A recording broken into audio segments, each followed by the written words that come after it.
BCS cadre কর্মকর্তাদের বিদেশে প্রশিক্ষণের নামে গত ১৫ বছরে ৪৭৫ কোটি ১৩,৬০,০০০ টাকা ব্যয় করেছে ক্ষমতাচ্যুত আওয়ামী লীগ সরকার। তাদের অভিজ্ঞতা দেশের কোনো কাজে আসেনি, কারণ প্রশিক্ষণপ্রাপ্তদের জন্য নেই কোনো কর্মপরিকল্পনা ও সমন্বিত তথ্য ভাণ্ডার। সংশ্লিষ্ট সূত্রে এসব তথ্য জানা গেছে। প্রশিক্ষণ অনুযায়ী বেশিরভাগ কর্মকর্তাকে করা হয়নি পদায়ন। তারপরও বিসিএস ক্যাডার কর্মকর্তাদের সক্ষমতা বৃদ্ধির মাধ্যমে সরকারকে শক্তিশালীকরণ প্রকল্পের মেয়াদ আবারও বাড়ানোর উদ্যোগ নিয়েছে জনপ্রশাসন মন্ত্রণালয়। গত বুধবার প্রকল্প স্টিয়ারিং কমিটির সভায় প্রকল্পের মেয়াদ বাড়ানোর প্রস্তাব করা হয়।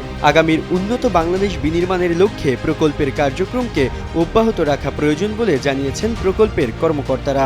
এখন প্রকল্পের মেয়াদ বৃদ্ধির জন্য পরিকল্পনা মন্ত্রণালয়ে প্রস্তাব পাঠাবে জনপ্রশাসন মন্ত্রণালয়। বিশেষজ্ঞরা বলছেন, কর্মকর্তাদের পরিকল্পিতভাবে কাজে না লাগিয়ে প্রকল্পের মেয়াদ বাড়ানো হলে তার ফল কার্যত শূন্যই থাকবে। বিসিএস কর্মকর্তাদের মধ্যে বিদেশে পিএইচডি করেছেন ১৩ জন, মাস্টার্স ডিগ্রি নিয়েছেন ৮৭৪ জন, ডিপ্লোমা করেছেন ১৭৬ জন, রিফ্রেশার্স কোর্স করেছেন ৪৪ জন সচিব এবং সংক্ষিপ্ত কোর্স করেছেন ১,২৫২ জন অতিরিক্ত সচিব, যুগ্ম সচিব ও উপসচিব।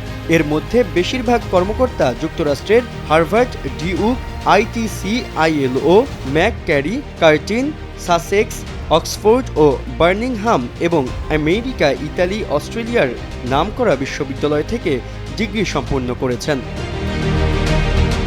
এছাড়া সমাজসেবা অধিদপ্তরের পরিচালক ও উপসচিব তানজিলুর রহমান, জাতীয় উন্নয়ন প্রশাসন একাডেমির পরিচালক ও উপসচিব দেওয়ান মোহাম্মদ তাজুল ইসলাম মাস্টার্স ডিগ্রি করেছেন পরিবেশগত প্রভাব মূল্যায়ন ব্যবস্থাপনা বিষয়ে, কিন্তু তাদের কাউকে প্রকল্প ব্যবস্থাপনা ও পরিবেশ সংক্রান্ত পদে পদায়ন করা হয়নি।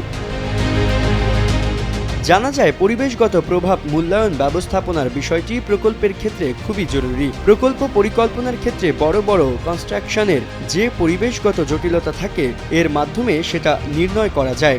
বড় প্রকল্পে এটা ভালোভাবে অ্যাসেস করা হলে পরিবেশগত বিপর্যয় এড়ানো সম্ভব। দেশে এমন বিশেষজ্ঞ খুব জরুরি। দেশে এ বিষয়ে অভিজ্ঞ কর্মকর্তা নেই বললেই চলে। সমাজসেবা অধিদপ্তরের পরিচালক ও উপসচিব তানজিলুর রহমান বলেন, আমার অর্জিত জ্ঞান দেশের কাজে লাগলে আমি খুশি হতাম। এতে জনগণের ট্যাক্সের টাকাও কাজে লাগত।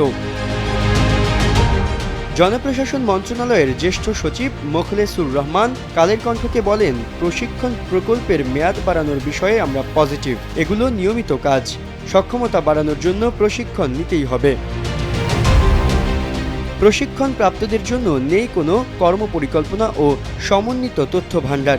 যারা প্রশিক্ষণে অংশগ্রহণ করেন, অনেক ক্ষেত্রেই তাদের কর্মপরিধি প্রশিক্ষণের সঙ্গে সামঞ্জস্যপূর্ণ নয়।